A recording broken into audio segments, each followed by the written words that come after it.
Thanks for tuning in. I'm Hayden Ludwig. And I'm Michael Watson. In this episode, we expose the left-wing groups attempting to gerrymander America. This is the InfluenceWatch podcast.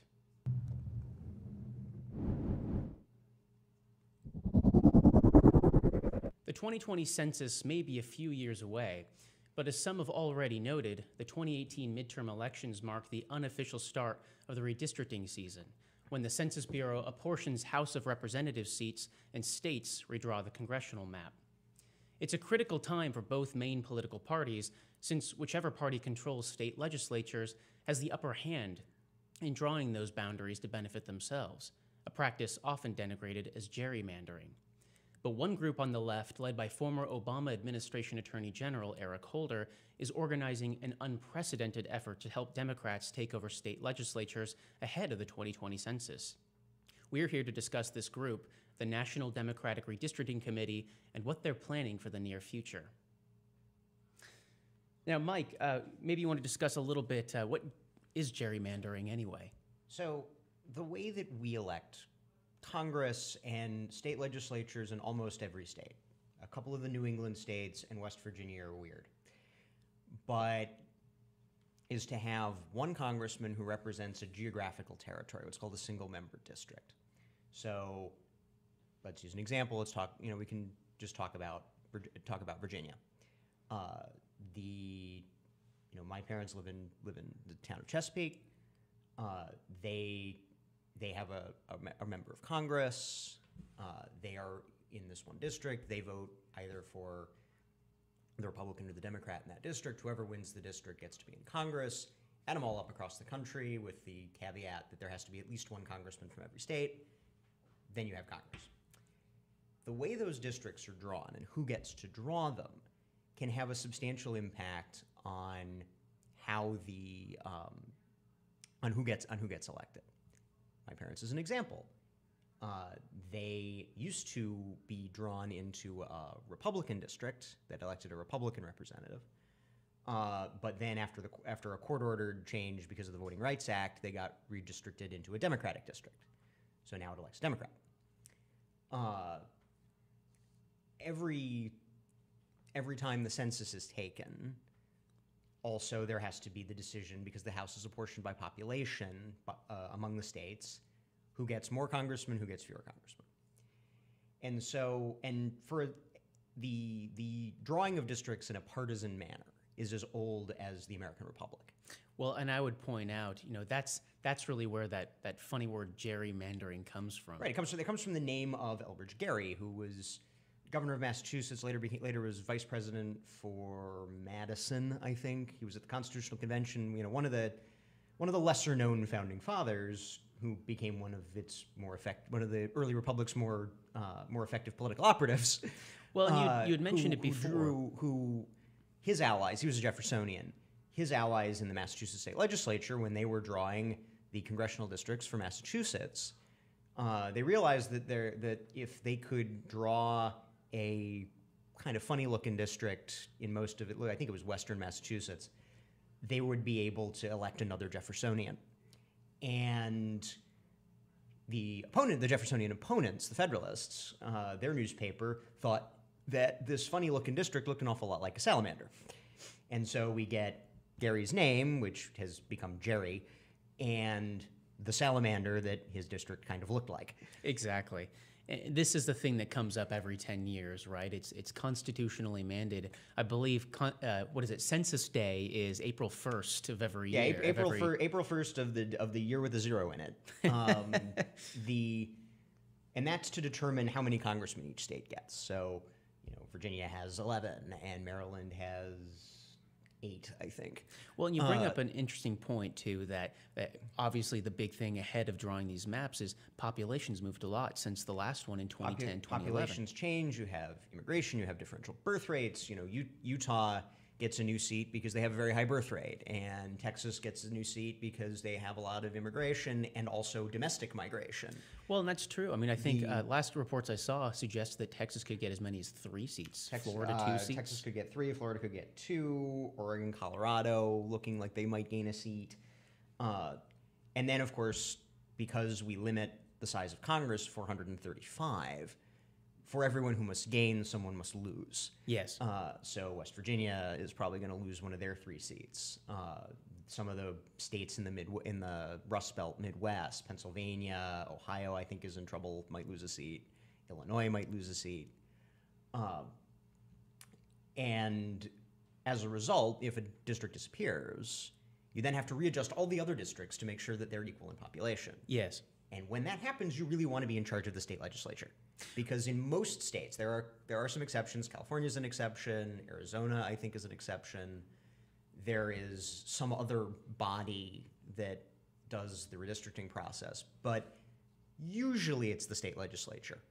Well, and that you bring up an interesting point that most of the states that the group we're going to be talking about, the NDRC, is focused on are states that don't have one of those independent, so-called independent commissions to draw. Although I will say those independent commissions are a bit interesting. Arizona's ostensibly independent redistricting commission in the current cycle, the map that they drew is almost indistinguishable from a pro-democratic gerrymander.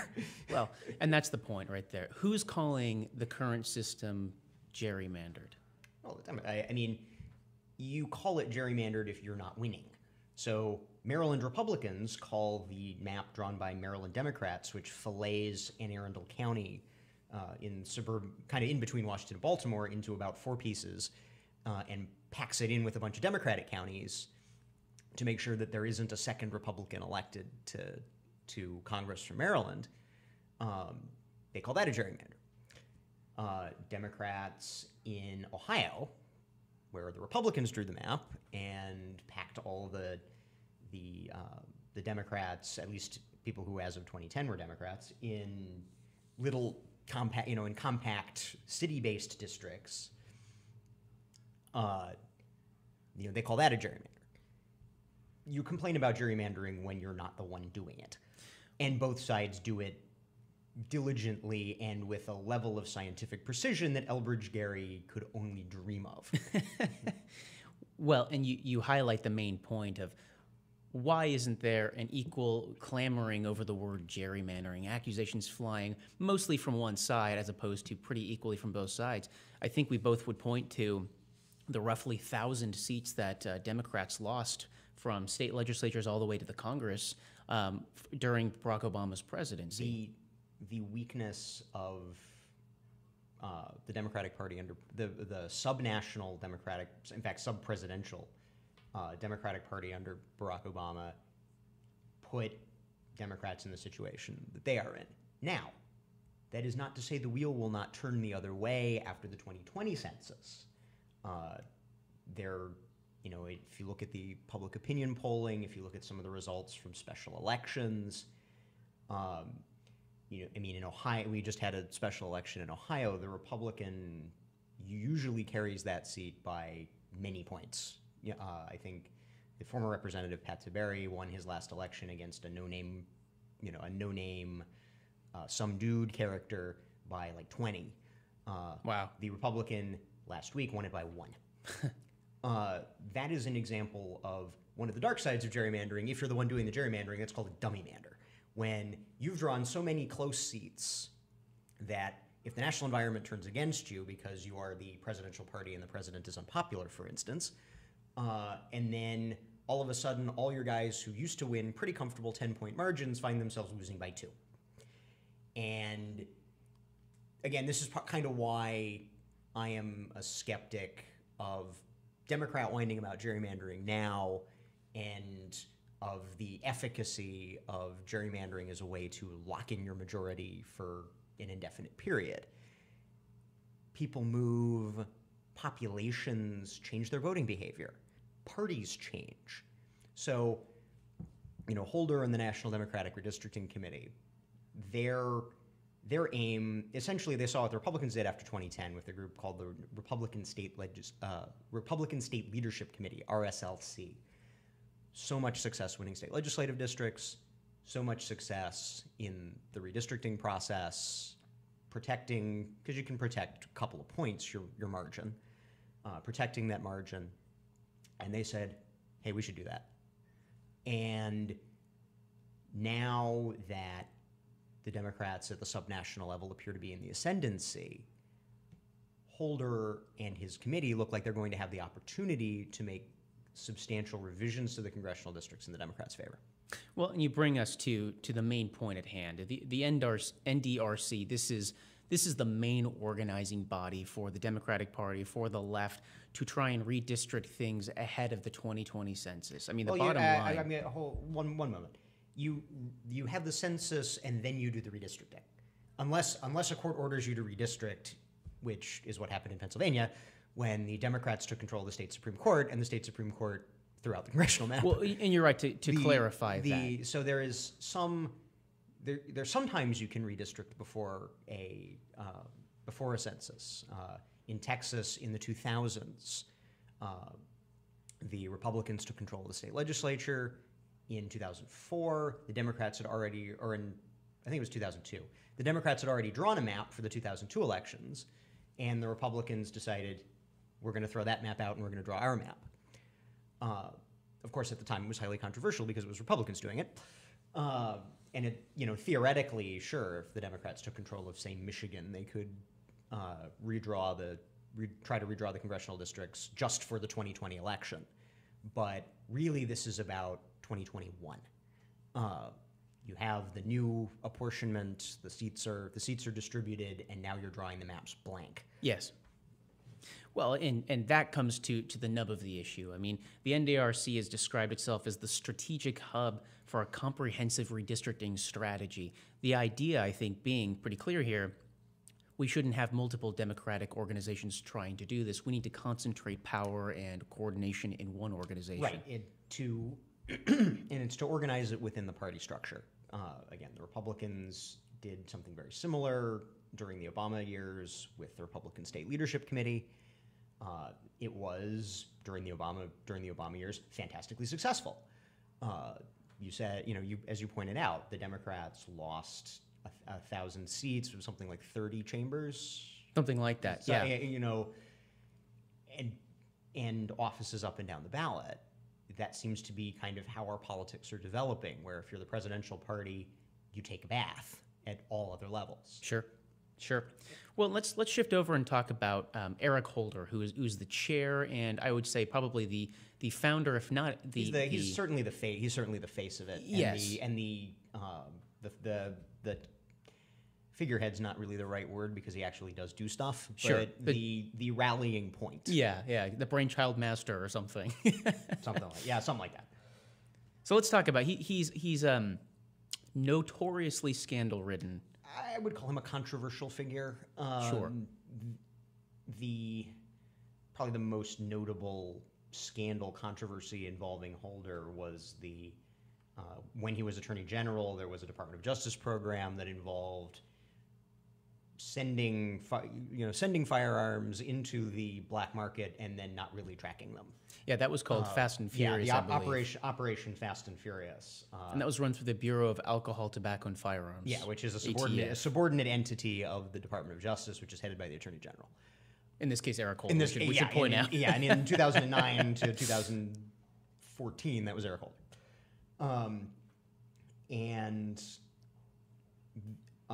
Why this became an issue was because a Border Patrol agent was killed with one of these guns that had been let go through this program to try. Well, we should point out too the reasoning behind it. The idea, I believe, if I understand this right, was to release tracked, marked weapons that would find their way to drug cartel leadership. Right, and that you could know, and that they would know that okay, they're using, these guys are using this gun to commit these crimes. Yes. Yeah, and unfortunately, it's kind of backfired. It's kind of not obvious that was productive in any way, and it did get one of our guys killed. Yeah. Well, and it led to Holder being held in contempt of Congress in 2012, right? Congress was obviously not happy with this. There was a suspicion amongst Republicans, probably a not unjustified suspicion, that the Obama administration was interested in using the possibility that these guns had gone on walkabout and then been used in crimes as a way to enact gun control. Yeah. So the Republicans were not happy with how forthcoming Holder was not being about how this policy was developed. So the House of Representatives voted him into contempt. With some Democrats, I would add too. It was. I wouldn't quite call it a bipartisan thing. That might be stretching the terms. They got the two rural guys from Minnesota and John There you Barrow. Well, and shifting back to him as a developing leader in the Democratic Party. I mean, there's even been talk, albeit perhaps not as serious as it might be, of him running for president in 2020. But regardless of that, I think it's fair to say that Eric Holder's emerged as one of those thinking, acting leaders in the redistricting process. He's a major figure in in the Democratic fold. Has already held one of the major cabinet offices. Yet you are correct to note that some have suggested that he might run for president. And obviously now he has this formal position within the party structure running the redistricting effort. So we should talk about a little bit about how the NDRC came to be.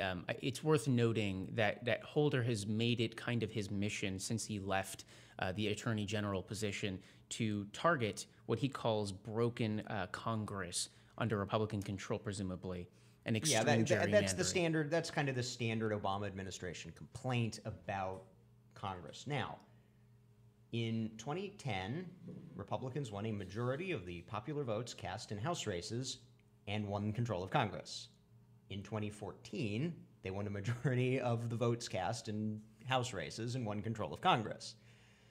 In 2012, there was a situation kind of like the 2016 presidential election where the total aggregate votes were more for the Democrats, but the Republicans won more seats. Okay, that's it. You know, I'm not going to sit here and say the Democrats have a point, but I can understand why they're annoyed. Yeah, understandable. But again, the system we have is the system we have. Our politics are organized on these rules. You know, some Democrats complain and say they want proportional representation, like Germany has. Okay, Germany has 7 parties. Right. There's other thing that it's a massive change. Yeah, it would change how politics operates if you went fundamentally from root and branch. If you went away from the single member district. Well, yeah, it would fundamentally transform America, you might say. But shifting back to fundamentally transform politics. Shifting back to NDRC, so it's a what we call a political action committee, right? A 527 PAC. Yeah, tell us more about that. 527 is the IRS category for political parties and things and groups that directly do election stuff. Candidates committees, political action committees like NDRC. The point of NDRC is to elect Democrats. That is its purpose. Whether its purpose is to elect Democrats by supporting them in state legislative campaigns so that Democrat state legislators get to draw Democrat congressional maps and state legislative maps, or to support Democrats drawing the state legislative maps to elect more Democrats, or to sue Republicans for gerrymandering too much to elect more Democrats. That is NDRC's purpose. It's in the title, National Democratic Redistricting Committee. Well, and that's an important distinction, right? As a PAC versus a nonprofit, right? It can be openly partisan. As a PAC, yes, it can be it can be aligned with a party. It is supposed to be. That is its purpose. That is the purpose of its organizational category, in a way that obviously a charitable organization can't do any electoral anything. And a social welfare organization, a lobbying group, an advocacy group, they can engage in some electoral activity, but not coordinate with parties and coordinate with candidates. Exactly. In the way that a 527, a way that a political action committee can. So it's interesting, looking into NDRC's history. I mean, it looks like it was conceived in late 2016 in the lead up to the presidential election that year by political operatives both in the Democratic Party but also in the Obama administration. Actually, a few Politico articles launched in late 2016, early 2017 made reference to how then President Barack Obama was well versed in what was going on and had actually planned to be more immersed in it after he left office. Yeah, no, because Republicans were successful at the subnational level from 2010 to 2016, that was a like driving with your parking brake on for the Obama agenda. The legislative phase of the Obama administration ended pretty much in July 2010, even before the election. And by, and there were no, after Obamacare, and there had been the stimulus before it, there were no major legislative initiatives that the Obama administration was able to pass. They were not able to pass immigration reform. They were not able to pass a environmentalist energy policy in legislation. This is why, again, Obama infamously said, I have a pen and I have a phone. Well, problem with pen and phone is that at some point somebody else gets the pen and the phone, and they might try to undo everything that you did with your pen and the phone. So yes, you have the Paris Climate Treaty, Mr. President Obama. Unfortunately, Mr. President Trump has now made it go away. Well, and there you have it. That's why we have a Congress. Right. And not that's an autocrat. supposed to be the point of a legislature, is to have stable policy making that is ensconced in law. And if you want to see the difference between pen and phone and legislation, the Republicans, entirely unsuccessful in repealing or substantially constraining Obamacare. That was legislation that passed. We can complain about the process all we like, but that's the same as Democrats complaining about Merrick Garland. But things like the Paris Climate Accords, the Iran nuclear agreement, things that President Obama entered into of his own accord through his own exercise of executive authority.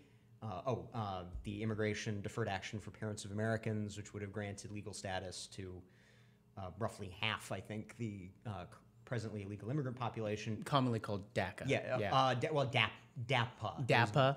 The DAPA, which never went into force, and there's DACA, which is different, but that's... Okay. That's a good clarification. And President Trump has tried to stop DACA, but he's being stopped by judges. It's all... It's outside of it. But, we make the interesting point of the connection to the Obama administration. I mean, looking at stuff that came out of 2016, we see that there are about, 50 major liberal or left-wing donors who were involved at the first fundraising pitch that was ever reported on what would become NDRC, right? I mean, we're talking about people like then Virginia Governor Terry McAuliffe, right, who recently left office, and now it's Ralph Northam. Connecticut Governor Dannell Malloy. It goes on. Big labor. We talk about some of the groups involved. Yeah, you've got, all your government worker unions, AFSCME, National Education Association, the AFL-CIO, some of the left-wing pro-abortion women's groups, Emily's List, Planned Parenthood, the environmentalists, Sierra Club, League of Conservation Voters, and then your sort of Democratic partisan organs, the House Majority PAC, which is the super PAC for Democratic candidates for the House of Representatives. What that shows, and the involvement of people like Holder and the involvement of people like former Governor McAuliffe and Governor Malloy, is that this is a core priority of the Democratic machine, and I think it's reasonable to call it a machine. Going forward into the 2018 and 2020 election cycles, to take control of state, to take control of state legislatures, to take control of governorships, to take control of other legislative, to litigate against Republican efforts, in order to bring the playing field more into their favor. Well, and one of the more interesting of them is Organizing for America, which is pretty closely aligned. That's OFA. Organizing for Action, which is the Obama's campaign. Organizing for Action, yes. Yeah, it was originally Organizing for America when it was actually the Obama campaign. Obama for America. Obama for America, yes. Organizing for America, Organizing for Action. It was a convenient as they looked to keep the acronym, and President Obama's ability to run for re-election was precluded by the 22nd Amendment. Exactly. Well, and that brings up a point of how do we even know OFA is involved? Well, it was a Politico article reported, I believe, last October, that if I can paraphrase it, it reported to donors that President Obama was fully versed, but that OFA volunteers would be on the ground, so-called grassroots volunteers involved in the effort. And OFA is one of those social welfare organizations that's able to do electoral politics stuff in addition to other stuff. And again, of course, it is the President Obama's re-election campaign in perpetual zombie form.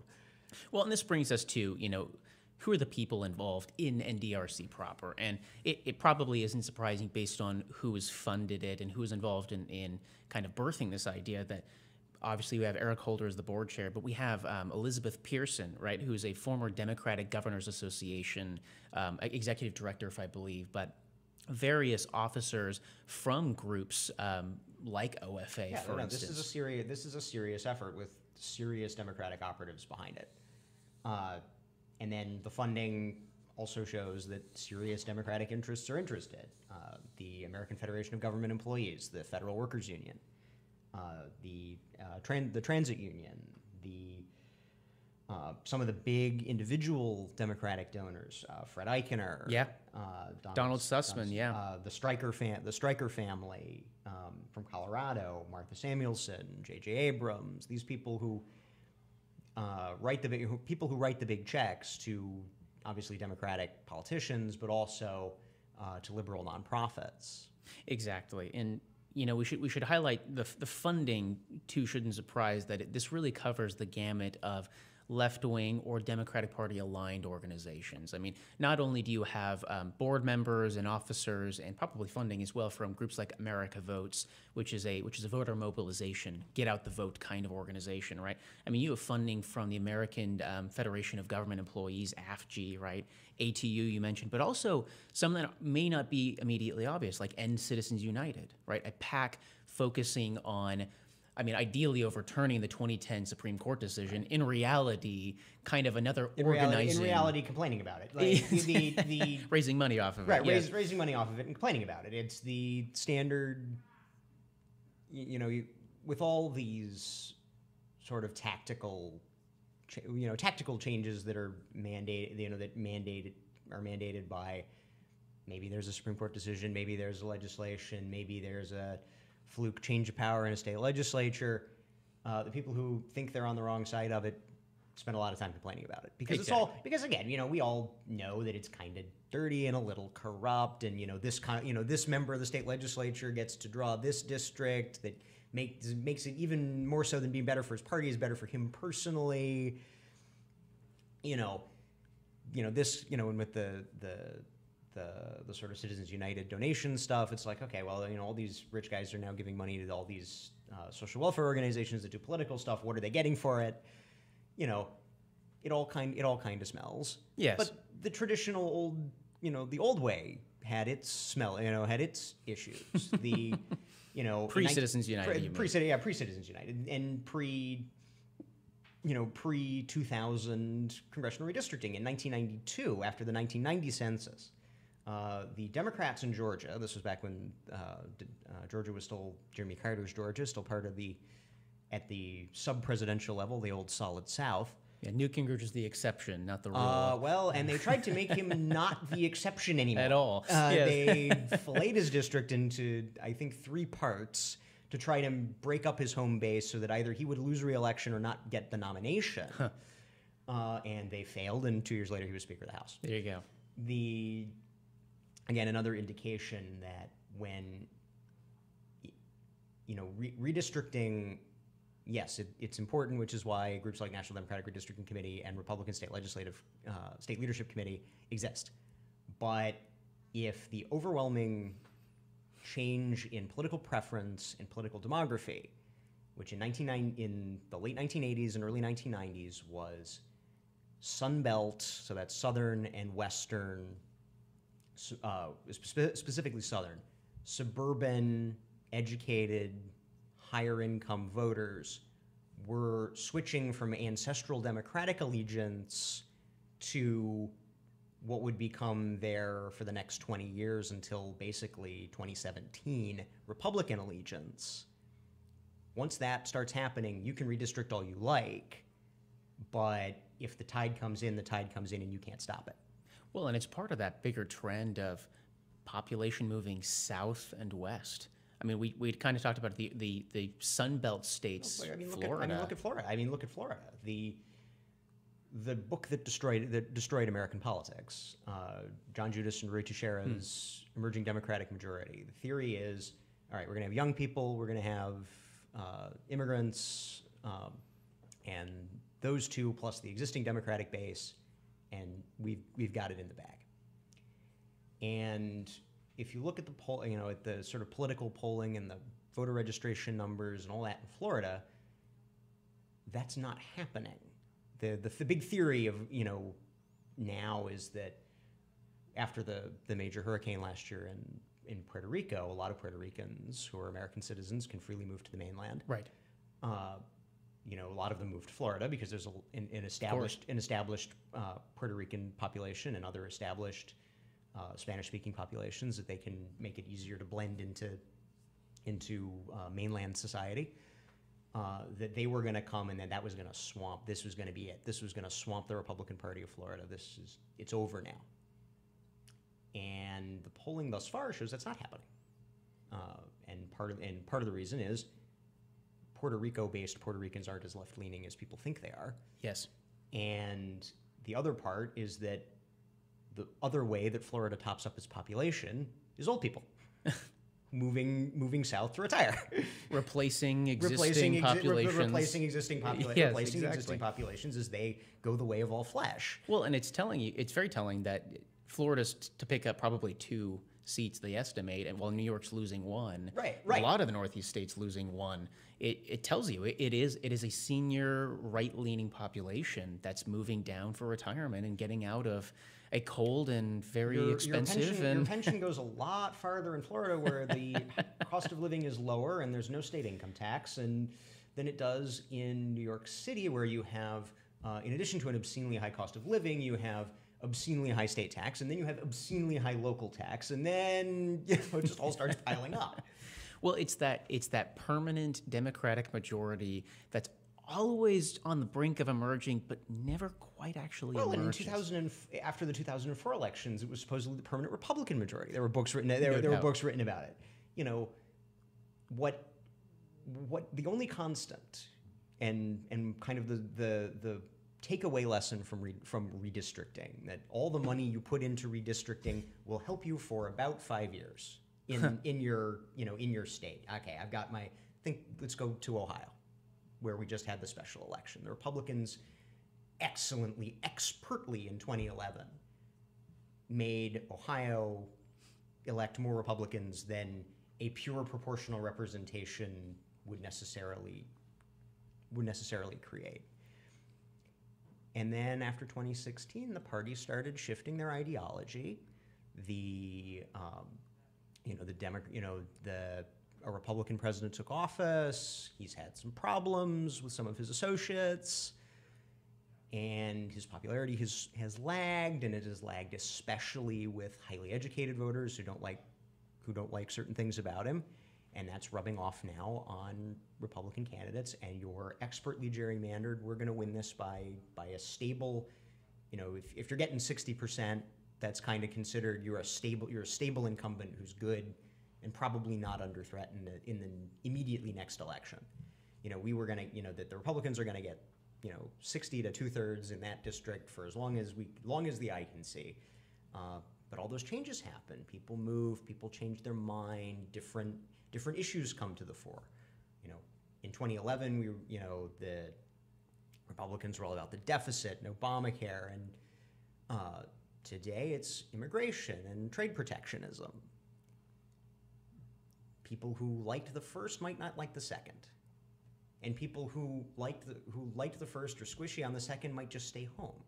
And all of a sudden, your district became competitive. Well, and I've never been big on the idea of a bellwether election. It's because ultimately you don't know why voters go out and vote. You can't get into their brains. And every district, every population reacts differently. Absolutely. And as sophisticated as you can be with. On this podcast, we've discussed political data before, back when there was that controversy over Cambridge Analytica, and we discussed the Catalyst, the Democratic Democracy Alliance. I would bet a very large sum of money that Eric Holder's group, National Democratic Redistricting Committee, are going to be using data from Catalyst or someone like them when it comes time to actually start redrawing constituencies in the Democrats' favor. Well, now Catalyst being the main left-wing political data associated with the Democracy Alliance, which is the The guys like Fred Eichen are members of the Democracy Alliance, Right. which pulls all the money and tells the rich guys like Fred Eichen where the money should go. Well, and looking at the bigger picture of NDRC, I mean, why does this matter? You have to look at their tactics, because we've mentioned that this is the unofficial start of the 2020 fight. In reality, while that's true, we still are looking at 2018 as, again, if that word bellwether, but certainly a predictable thing. I mean, NDRC Well, 18 and 20 and 19 in states like Virginia that are weird and have off-year elections. Yeah. Decide who will draw the maps in 21. And groups like National Democratic Redistricting Committee, Republican State Legislative Committee will be involved in these races because they know what's coming on the other side. But which states would Holder and the NDRC target? Well, if you think of it in terms of the good folks at Ballotpedia have a term they call trifecta. That's when you control, in the 49 states that aren't Nebraska, which is weird, you have a governor and 2 houses of the state legislature. And Nebraska having one. Nebraska has one, and its one is nonpartisan because it's Nebraska, and they had populism. With air quotes, nonpartisan. They had nonpartisan with air quotes, but they had populism back in the 1900s, so that's what happened. If you have all 3 of those, if you have governor and 2 houses of state legislature, it's almost like a parliamentary system at that point. You can pretty much do what you want if you're the majority. So that's a trifecta. A trifecta, one party can pass on party lines, it's stuff. One of the things you can pass on party lines, if you have a trifecta and you're not in a state like Arizona or California that has one of these ostensibly independent redistricting commissions, is your legislative maps and your congressional map. So what NDRC and groups like it, what NDRC will try to be breaking and what our SLC will be trying to hold are the Republican trifectas, and what the NDRC will be trying to gain are new Democratic trifectas. Well, in other words, NDRC is not there so much as a let's defend solidly blue states like New York and California. It's an attack dog, right? Yeah, no, it's more to gain control of the Nevada governorship. Yes. To gain control of the Colorado State Senate, to gain control of the Virginia State Legislature, to gain control of everything in a place like Wisconsin or Michigan, where Republicans in 2010 and 2014 were able to ride the wave. They'll be looking to ride the wave coming the other way. Right. Well, and it's an interesting tactic. I mean, traditionally, PACs are associated, rightly, with funding candidates, right, and funding organizations that fund candidates. In this case, and that's kind of one of your Citizens United-ish consequences that you have. And again, they learned from the RSLC that your involvement from a national coordinated effort in state races, both in the legislature and your down ballot, and your down ballot row officers, your secretaries of state, your lieutenant governors, your attorneys general, that can be, especially when you're the opposition party, especially when you're the non-presidential party, that can be a locus for friendly policy making, even in states that that in a presidential year may be contestable. If you build those local machines, if you build those local operations, ride some wave because the opposition party doesn't really care what's going on because they have the presidency, and your guys are all mad because they don't like the president. That can be a way for you to substantially change policy. I mean, if you look at some of the Republican victories during the Obama presidency, you had the Wisconsin union fights, you had Michigan going right to work, you had the advance through much of the country of the right to carry a concealed handgun.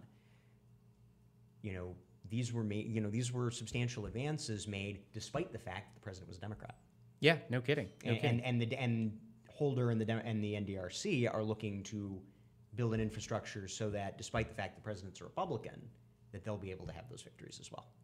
Well, and their kind of starting off that battle with something a little different, targeted litigation. I mean, right now they've got 2 legal battles down in Georgia and Wisconsin, essentially targeting maps that have been drawn, throwing them out under the Voting Rights Act. Costs a lot of money, it's expensive, and it makes the legislatures go back to the drawing board. And I think the idea probably is if we can hold them and make them continue redrawing. We can, again, we saw it in Virginia because this was done there. It was also done in Florida.